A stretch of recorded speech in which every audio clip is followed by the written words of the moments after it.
Hi, everybody. Welcome back to ACHA Hockey. My name is Lou Gamlin, and we're here today to talk with the winner of the ACHA Men's Division III Player of the Year. He's from Dallas Baptist University, and it's Spence Cowan. Spence, congratulations. Thank you very much. Thanks for having me on. Oh, the pleasure's all mine. Hey, a great capper for you to a fun career, I'm sure, with Dallas Baptist. You also were able to make a trip to nationals. But first of all, we talked to the coaches a lot, Spence, about how difficult it was for them. But you as a player, from that perspective, it had to have been a trying 18 months at least, the way the year ended last year and then kind of the ups and downs of not really knowing if you're going to have a season or if it was going to finish. Talk a little bit about how difficult that was for you guys. Yeah, obviously that was super difficult for everyone. As a player, I was going in my senior year, so that was a little harder even with that, just Hmm. knowing that was kind of the end of the road at that point. But yeah, we were fortunate that our school and our program and our staff worked really hard to go through all the safety precautions. And I know it was difficult and frustrating at times, but we actually were able to. We were one of the few teams that was able to pretty much get a relatively full schedule. I think we played more than pretty much everyone else. I think we ended up with like 20 something games, which was pretty unheard of with this season. So I'm pretty grateful for that and just the effort that were made by everyone to make sure. But again, it was kind of frustrating, especially early on at the end of like the fall semester. We had a lot of big gaps between games. A lot of games get canceled, which was obviously super frustrating. So, but I'm just grateful that we were able to make something out of it at least.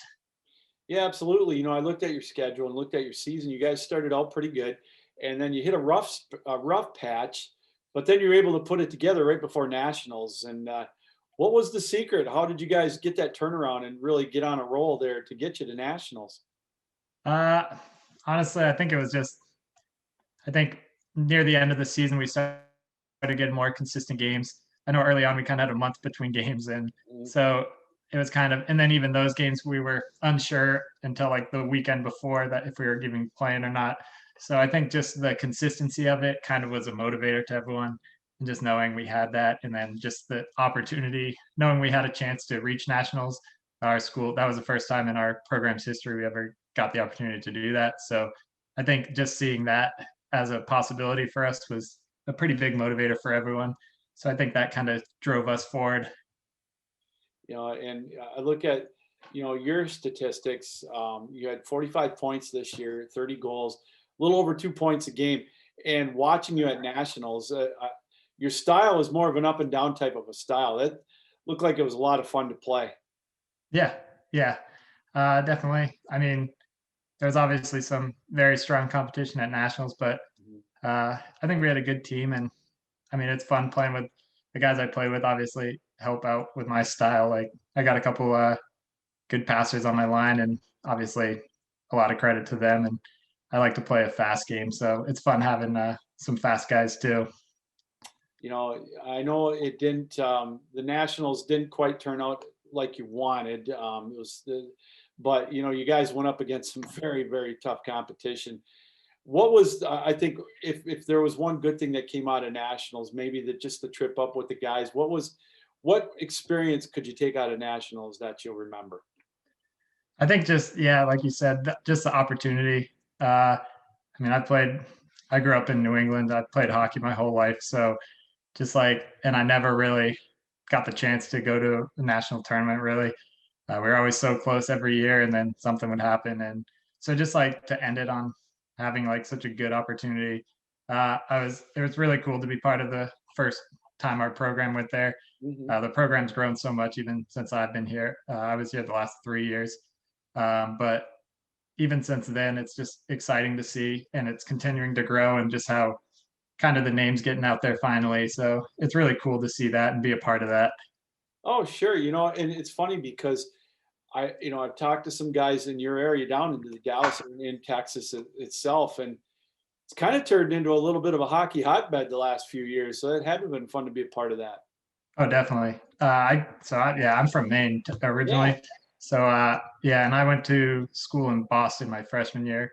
I Okay. played NCAA D3 there, and then transferred down to Dallas. And honestly, didn't really know what to expect. Just my family's from Dallas, so I mean, Okay. I knew Dallas pretty well, but it's kind of like I didn't really know what to expect with the hockey there, especially coming from New England. Mhm. And it was really surprising how serious they take it and how good the hockey actually was. So that was cool to see.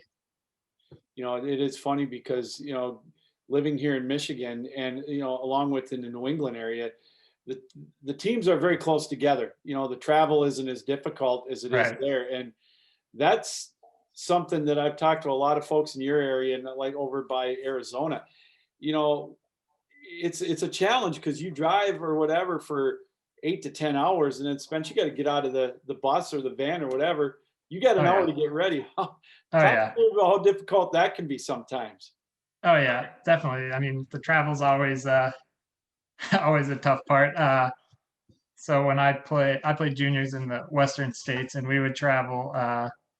Like our closest game was like an 8 hour drive, and like some games were like 23-hour drives.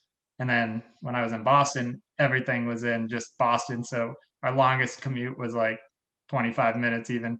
So it's definitely different. And then coming here, there's a couple other Dallas teams. So like TCU was there, UNT, and then like obviously like ETB wasn't too far.